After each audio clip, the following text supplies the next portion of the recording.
Welcome back to the Gallagher Shots YouTube channel. My name is Matthew. Yes, the world is still on fire. Yes, the football is still dire. And yes, I am here once again to try and predict Newcastle's starting 11 for this week's fixture as Newcastle travel to Selhurst Park to play Crystal Palace underneath the Friday night lights. Now, last week I didn't do too great. I got 8 out of 11, I think. Steve Bruce surprised us all by dropping his special little boy, Jeff Hendrick. He also brought in Javier Manquillo and Kieran Clark and opted for a little bit of a change in formation, playing Alan St-Maximin in his more favoured wide role. Let's see if I can do better this week. Spoiler alert, due to injury, COVID isolation and the vagueness of Steve Bruce, I probably won't. Starting off as always in goal, and it's pretty much a copy and paste from last week's video and previous videos. Karl Darlow will remain in the absence of Martin Dubravka. He of course has saved the most shots than any other keeper in the Premier League this season, and by some way, and I expect him to be busy again on Friday night. Not that Crystal Palace are going to cause us loads of bother, but we're Newcastle United and we always concede shots on target, so hopefully he'll keep most of them out and we can build on that and try and get a result.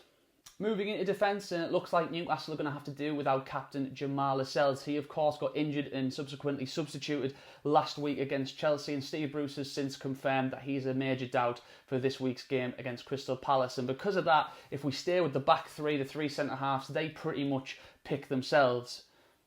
Unless he plays Emil Kraft there again. Please don't. So, a back three of Fabian Schär, Kieran Clark and Federico Fernandez. I expect Jamal Lewis to remain at left wing back, but we did see the return of Javier Manquillo last weekend. I expected to see Jacob Murphy play there as he has in the last couple of games, but I think if Newcastle are going to play with wingers like they did against Chelsea with Alan St-Maximin on the left and another on the right, I expect Manquillo to remain there on Friday night. Moving into midfield, the Newcastle midfield, where possession goes to die and opposition players can just walk around unchecked, formulating moves at will before eventually getting shots on target, which will probably go in or be saved by Karl Darlow. Now, don't get me wrong, Newcastle haven't been great in most areas in recent games, but the midfield in particular has been lacking, with Newcastle's ability to keep the ball just for short periods being few and far between. In this game, I expect Isaac Hayden to remain. But I also expect Jonjo Shelvey to come in alongside him. Bruce was quoted as saying that he's back, he's been training and he will feature this weekend. He was on the bench against Chelsea, but I think he will start alongside Hayden and might just drop his special little boy Jeff Hendrick for the second game in a row. And finally, our attacking players. Starting off in the wide positions, Alan St-Maximin will of course remain on the left-hand side. He's our biggest attacking threat when he's playing well. He hasn't played well the last couple of games, but who has?